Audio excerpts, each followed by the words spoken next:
The year was 1879, and the last train west wheezed out of Omaha with a cry that split the frost-hardened silence. Esther Hale sat among crates and canvas sacks, her gloved hands folded over a satchel that held everything she owned. 38 years behind her, worn like a corset too long-laced, and ahead only the weight of hope that had thinned to desperation. She sent 6 letters, all neatly written, the ink faint where her fingers trembled, each one addressed to a different name, a different man who'd advertised for a wife. She was honest, no use pretending youth when it had left her quietly after a second failed engagement and years tending her father's mercantile until consumption took him in a July heatwave. She described herself plainly, God-fearing, of firm constitution, able to cook, mend, and maintain a home. No children, 30.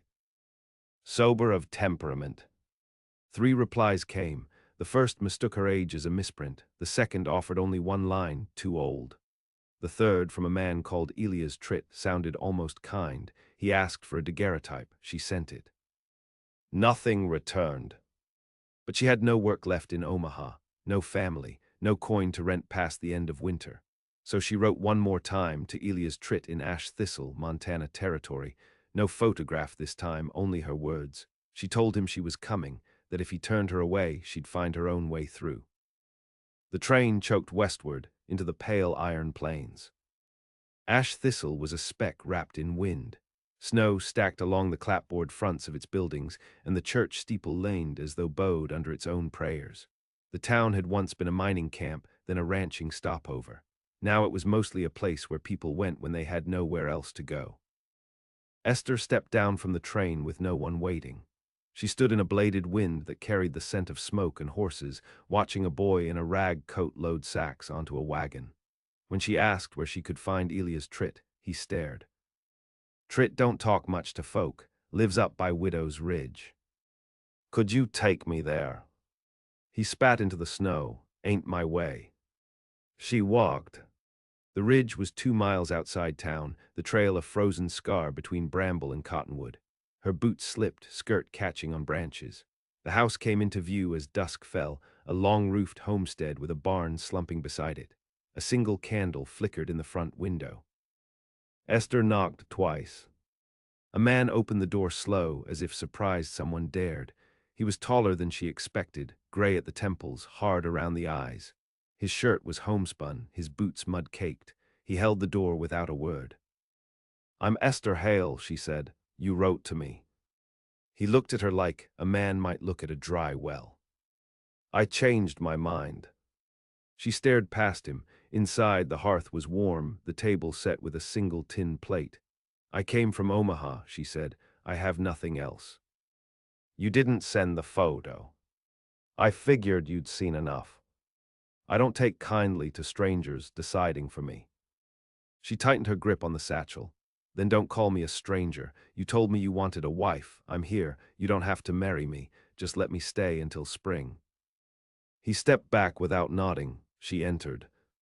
The air smelled of ash and coffee. She moved past him into the narrow warmth. The fire cracked in the grate.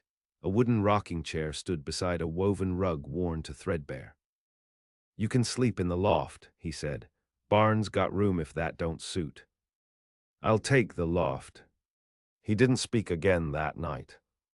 Esther climbed the ladder slow, each rung a soft groan of wood. The loft had an old mattress, 2 quilts, a tin basin. Wind cried against the eaves, and she lay in her coat, feeling the ache in her legs from the trail and the heavier ache beneath her ribs. In the morning, she woke before him, stoked the fire, boiled water. When he came down, she'd already swept the floor and folded his clean shirts. He grunted, "Don't mean we're wed." "I know." The weeks passed without ceremony. She worked split kindling, fed chickens, stitched saddlecloths. He never thanked her, but neither did he turn her away. They shared the table in silence. She learned his habits, the way he rinsed his cup twice, the way he checked the door latch twice before bed. He spoke little. Only once did he say something unguarded. "My wife's name was Clara," he said one night. "She died 4 winters ago. Fever took her fast." Esther looked into her coffee. "I'm sorry." He didn't respond. One morning she walked into town, bought salt and flour on credit. People stared. A woman behind the counter asked, "You Tritt's new housekeeper?"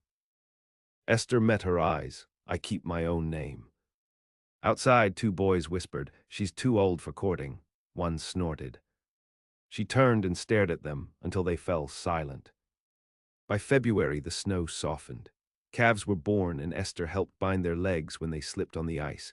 One died in her arms. She buried it alone behind the barn. Elias watched her from the porch, his mouth a line. That night, he stood by the fire long after she'd gone to bed. She heard him say to no one, "She's not like Clara." She didn't know if that was praise or warning.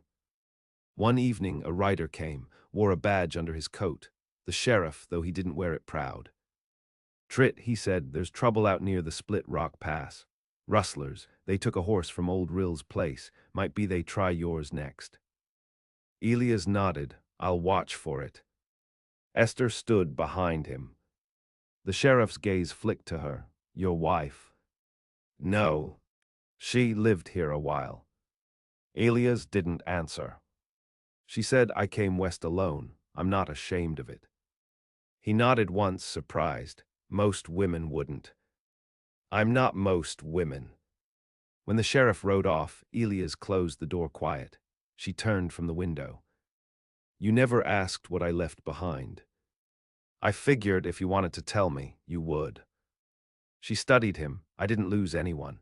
I just grew too old for folks to look at me and see a woman worth asking." He looked up. "You think that's all I'd see?" "I don't know what you see."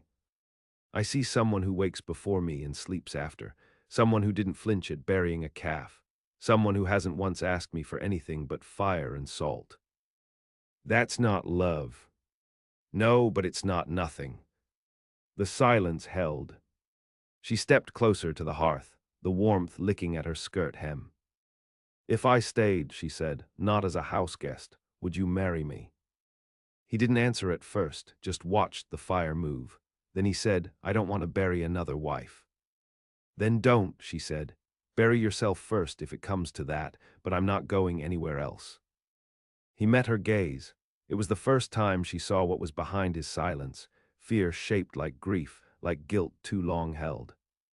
"Come spring," he said, "I'll take you to Reverend Mallow." She nodded once, climbed the ladder, slept with her boots beside the bed. And that night, the wind didn't sound so lonely. The thaw came late that year. Mud pulled at the wagon wheels and coyotes yipped closer to the fence line each night, sniffing at calves and what little remained of the cold-killed lambs. Esther watched the land wake up in fits and starts, first the chokecherry blossoms along the ridge, then the moss-green buds on cottonwoods, then the river cutting itself loose from ice.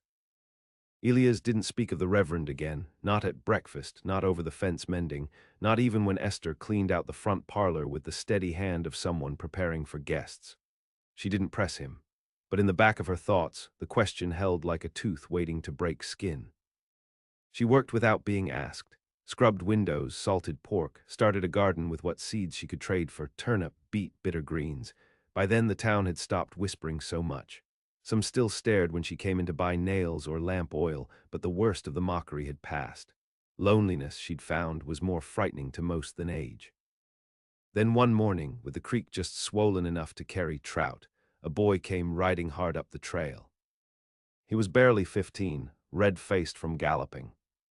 "Mr. Tritt," he called out before even dismounting, "they found a body out past Raven Rock. Woman, been there a while." Elias came out wiping his hands on a rag. "Who?" The boy shrugged. "Sheriff said it's hard to tell. He's asking for folks to come help." Elias looked to Esther. She'd already untied her apron. "I'll ride with you," she said. The body lay near a wash where spring melt had uncovered what winter tried to keep hidden. A woman's dress, sun-bleached and torn, hair tangled in scrub brush, one boot missing. Her hands had been bound behind her back. They buried her in the old cemetery near the gulch, where wooden markers laned like drunk men and names faded fast in wind and rain. Sheriff Rook took statements, though no one knew the woman, just another lost girl on the edge of nowhere. That night, Elias didn't eat. He stood by the window with his arms crossed, the fire's reflection dancing on the glass like ghosts he didn't want to name. "She was about her age," he said. "Who's?" "Clara, my wife." Esther set her fork down. "You think she came west alone?" He didn't answer. She said, "You're wondering what I'd look like if that had been me." Still he said nothing, but she saw it in the hollow around his eyes. She rose and cleared the plates, her movements careful, measured. "You said you didn't want to bury another wife," she said. "But the world doesn't care what you want. You could bury me tomorrow. You could bury yourself. What matters is whether you let the fear choose for you." He watched her wash each tin dish, the water going gray.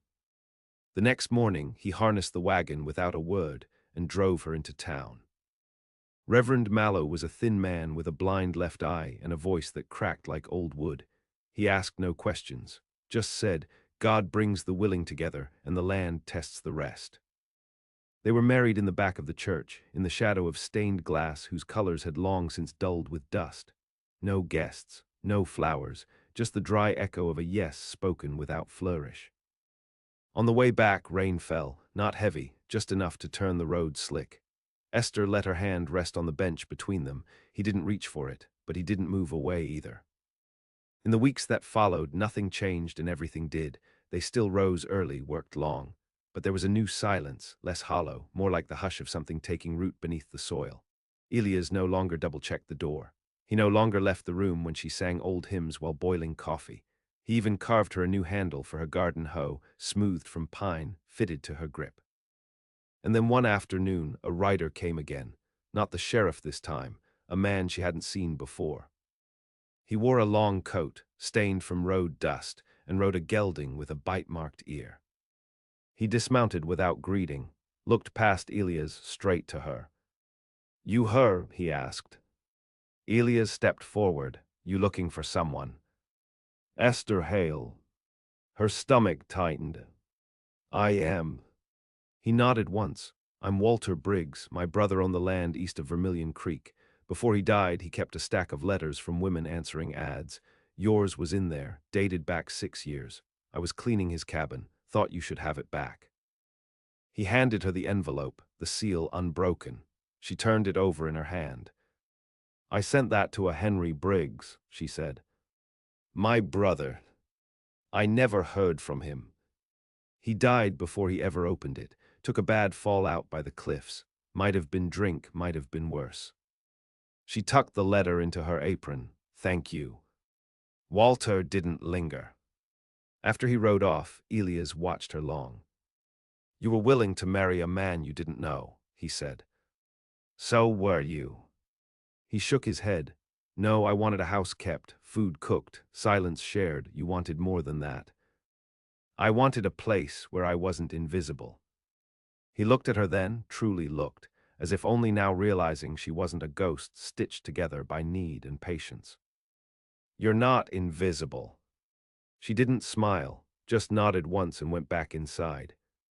Summer turned dry, the grass yellowed early. Fires broke out east of the ridge and ash rained down like dark snow for a week. They kept buckets ready, slept light.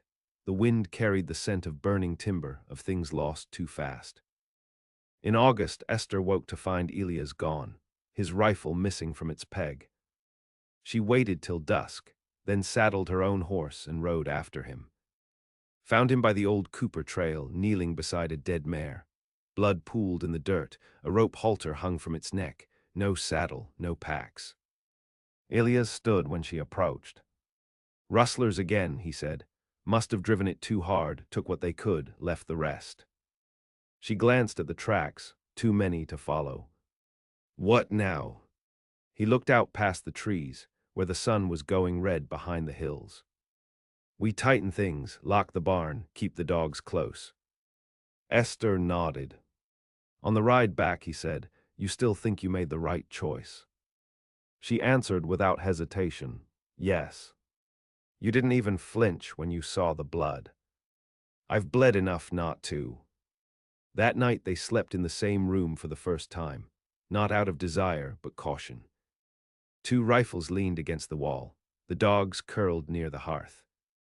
And when sleep came, it came to both of them without the usual ghosts. Weeks later, the sheriff brought news. The rustlers had been run off, 2 killed, 1 jailed. He tipped his hat to Esther as he left. "You were right about her," he told Elias. After he was gone, Elias turned to her. What did he mean? She smiled faintly. I told him once that I wasn't most women. Elias looked at her like a man seeing the slow unfurling of a stormflower, rare, weather-worn, stubborn in bloom. He said, "You're not." And that night he took her hand. Not in hunger, not in pity, but in peace. By the second autumn of their marriage, the land had grown to accept Esther Hale. The chickens no longer scattered when she approached. The mare, once skittish, now let her braid its mane without tether. Even the sour-faced widow who ran the millhouse began to nod at her in passing. But peace in a place like Ash Thistle was never permanent. It came in breathless spells, like the calm between a cough and the blood it brings up. That October a stranger took up at the saloon. Young, well-dressed by frontier standards, his coat clean, boots polished, eyes too sharp for a man with no visible trade. His name was Harlan Sykes, though nobody was sure he'd been born with it. He made fast friends with gamblers, sat quiet in the corner watching every soul pass through. Esther met him only once, during a trip into town for kerosene and molasses. He tipped his hat, smiled. "You're the woman who married Elias Tret," he said. She gave him a measured look. "And you are someone who appreciates a good story." "That's so. I've heard a dozen about you. The old maid who braved the West. The bride no man wanted until one did. The woman who walked up Widow's Ridge and never came down." She let his words fall flat. "You believe everything you hear." He chuckled. "I believe in motives." "What's mine, then?"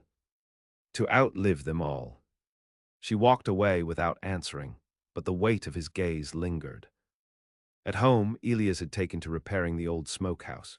Winter promised to be harder than most. The wind came early and bitter, and already the chickens laid fewer eggs. Esther salted more meat, sewed more flannel, watched the firewood dwindle. One night she came down with fever, not violent but slow and aching.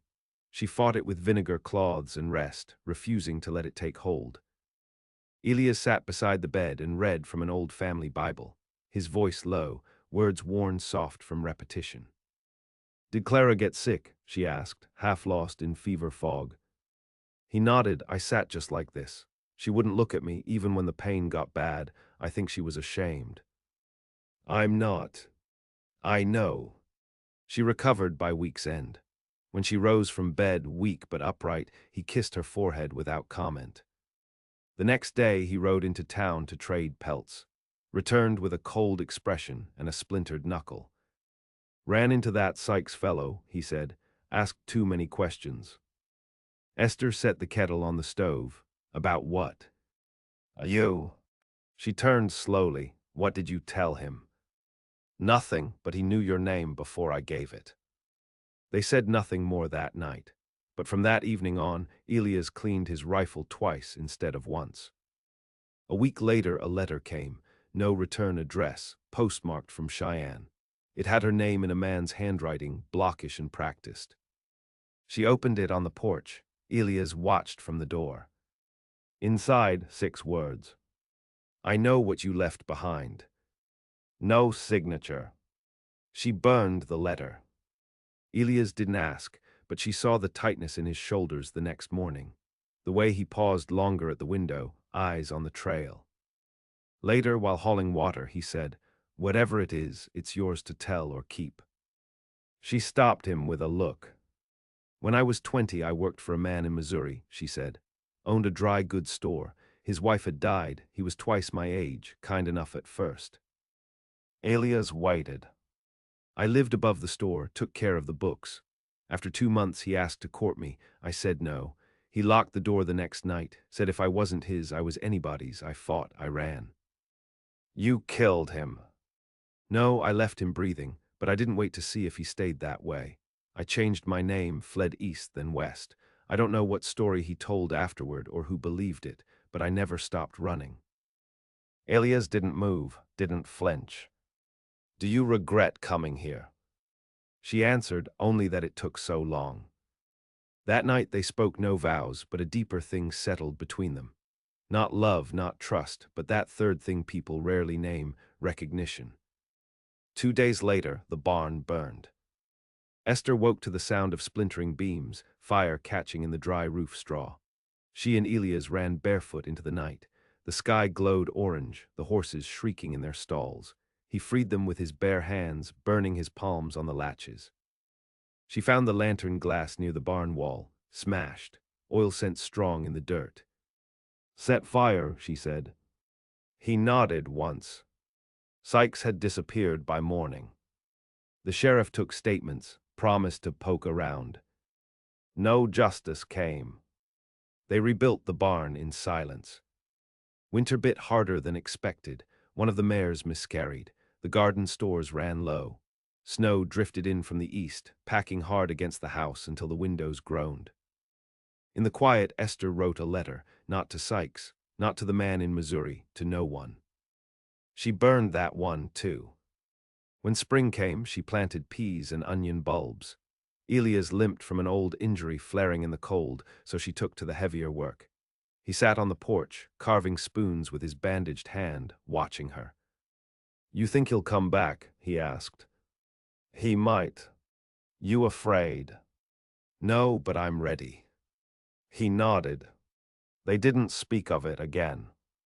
But the rifle stayed loaded, the door stayed locked, and Esther Hale, bride once rejected, now stood at the center of a life that was built not from romance, but from ruin made livable. By the 3rd year, the valley had learned to respect Esther Hale. In the spring, a colt was born with a twisted leg. Elias thought to put it down, but Esther rigged a brace from leather and cane, adjusted it each week. The colt grew straight, fast, grew into a stallion that could cut across hills like wind on water. Neighbors came to ask advice, on crops, on foaling, on keeping a house with less and less. Esther offered answers, never stories. She kept her history sealed, but her presence grew roots deeper than any man's memory of her age. Still, something shifted that summer. It began with the schoolhouse fire. Not a blaze, not like the barn, but enough smoke, enough heat to blacken a corner, to scare the children, to bring the sheriff riding fast and grim. They lit a rag through the window, he told Elias. Found the bottle still hot. "Anyone see who?" A shadow, man with a limp. Esther turned from the porch. Her voice was quiet. "Not a limp, a drag." Elias stared at her. "You think it's Sykes?" "He's not done." The sheriff looked between them. "You want me to send word east, bring someone in?" She shook her head. "No one's coming for us, that's the point." They fortified the house, reinforced the windows, dug a root cellar deeper than needed, moved the bed to the back wall and kept the dogs inside after sundown. Esther began to sleep in her boots. For weeks, nothing happened. Then came the sound of wood snapping just past midnight. A henhouse door wrenched off its hinges. Feathers scattered like snow, 3 chickens gone. Elias went out at dawn, found tracks, large boots, measured stride, deliberate. "He's watching," Esther said. "We can wait him out." She looked at the horizon, eyes narrowed. "No, we end it." She rode into town that day, left Elias behind, took the stallion with the mended leg, fast as fire, cutting wind as she rode hard for the saloon. Sykes was there. Back to the wall, whiskey in hand, talking to no one. Esther walked straight to his table. "You should leave," she said. He smiled. "You have a way of turning up just when I start thinking about you." "I'm not a thought, I'm a warning." Pretty strong words for a woman who hides behind a widower. She didn't flinch. "You know why I ran, you know what I left." He leaned forward. "And I know what you did." She met his eyes. "Then you know what I'm still capable of." The saloon went quiet. Sykes laughed, but it was hollow. "You think being brave makes you safe. I think knowing fear and walking anyway makes me more dangerous than you understand." He stood slow, tossed coins on the table. "You got grit, I'll grant you that, but grit, what gets ground down." She watched him walk out. Didn't follow. Didn't need to. That night she told Elias to rest. I'll take first watch, she said. He didn't argue. At midnight, she heard the latch shift, not loud, but careful, like a breath being held too long. She moved to the side of the door, rifle in hand, heart steady. The door creaked open. A shadow entered, one boot dragging.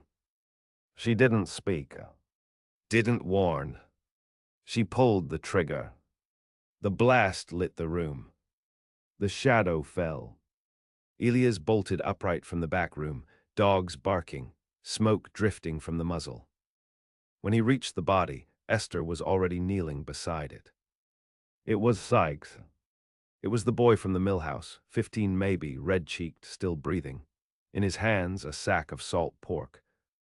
Esther stared. Elias swore low. The boy coughed. He paid me, said no one would get hurt, said it was just to scare you. Who? Elias asked. But they already knew. They rode out at first light. Found Sykes 2 valleys over, camped in a pine hollow, cooking over a low fire. He didn't reach for a weapon when they appeared. He just looked up. You brought her. Elias raised the rifle. You made that boy steal for you. I made him survive, Sykes said, same way she did. Esther dismounted, walked past the barrel of Elias' rifle. Sykes watched her. You want to kill me, he said. Go ahead, you wouldn't be the first. No, she said, but I'll be the last.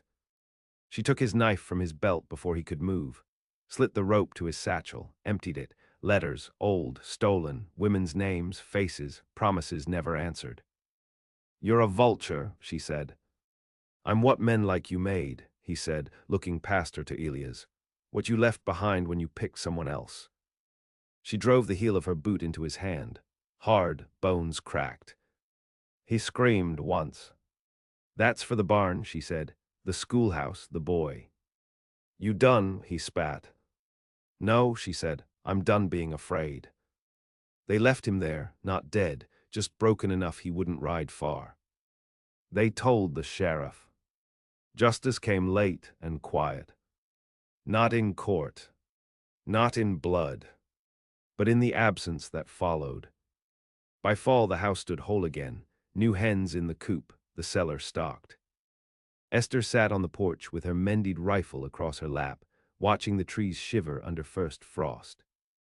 Elias brought her coffee. He said, You sleep now. She nodded. I dream, she added. Of what? Not the past. He sat beside her. Neither spoke for a long time. Then he said, I think you've scared the rest of them off. She zipped. Let them come, she said. And in her voice was something steelier than threat. A promise. The fourth winter came like a quiet blade, clean and unannounced. No thunder of storms, no great shattering of branches, just a silence that thickened day by day, pressing into the corners of their home and into the folds of time between words. By then, the house had held long enough that it felt like theirs, not his, not borrowed, not braced by necessity. But something built and stayed in, one cold season at a time. Esther felt the years, not in her bones, which still rose each dawn without protest, but in the way her reflection changed in the frosted windows, sharper, leaner, less a survivor, and more a shape the land itself had carved. She no longer flinched at noises in the dark. She no longer measured herself by the stories other women told. By then, Elias had come to understand her rhythms, the way she stirred coffee counterclockwise, the way she closed doors with the heel of her hand, the way her voice dipped when speaking to animals and flattened when speaking truth. He'd grown quieter with time. He still moved with purpose, but it was no longer the stiffness of grief. It was something steadier, the gait of a man whose ghosts had stopped leading him. In January, he caught fever. It came on quick, shallow breath, heat rising off his skin like smoke. Esther boiled herbs, pressed cloths, read from the same pages he once read to her, though her voice broke more than his had. For 5 days he drifted in and out. On the 6th he opened his eyes and said her name. Esther. She leaned close. If I die. You won't. Bury me out by the pasture fence, where the soil stays soft. She shook her head. "You're not dying." But she memorized his words. And on the 8th day, he woke hungry. She made broth and didn't cry until he slept again. By early March, he was back to splitting wood, though slower. She worked beside him. They didn't speak of what nearly happened, not because they feared it, but because they didn't need to name what they'd already endured. The days stretched long again. Snow melted into the fields. Crocuses clawed up from under ice. In town, they said she'd bewitched him, that no man ever softened without spellwork, that a woman like her must have hidden knives under her skirts to carve out a life like this. She didn't argue. She never had. One Sunday, as the valley greened, they hosted a meal. Not a celebration, just soup and bread and something close to fellowship. Two neighbors, the millhouse boy, older now, a widow with a child no one claimed. They sat at the long table under the porch beam, eating in silence broken only by spoons and wind. Esther watched them. She saw what she'd become, not a wife in the traditional shape of it, not a matron, not a frontier saint, but something else. A fixed point, a known quantity in a world always threatening to unravel. When the guests left, Elias lingered at the door. "She asked me if we had children," he said. Esther looked up. "What did you tell her?" "That the land is full of them, lost ones someone left behind." She nodded and said maybe someday one finds us. It was near the end of that year when a letter came, carried by a wiry man with ink on his fingers. He said it had waited 2 years in Cheyenne before being forwarded. It was from a woman. Wrote in tight, desperate hand. "You don't know me, but I heard of you. They say you survived what I couldn't. If you have a place, if you have a corner of a room, I'll come." No name, just a return address scrawled in smudged graphite. Esther sat with the letter. Elias didn't ask what it said. She folded it carefully. "Someone needs something we still have," she said. He nodded, "Then we'll make room." They cleared the loft again, set a basin out, a second quilt. And when the coach arrived 3 weeks later, a girl stepped down, no older than 20, hands shaking, face raw from weeping or wind. Her boots were too small. Her voice had gone. Esther didn't ask what she ran from. She took her inside, showed her the ladder, the basin, the quilt. Later, when the girl came down for tea, Elias set a bowl in front of her. The girl looked at both of them with a kind of stunned relief. "Are you family?" she asked. Esther met Elias' eyes. "Yes," she said. And it was true. Years passed that way. Girls came and went, some stayed, some healed enough to ride further west, some left with letters pressed into their palms, warnings and maps and names to avoid. People in town stopped asking. They called it the house on Widow's Ridge, said it kept women, said it turned them hard. But the truth was softer. It gave them space.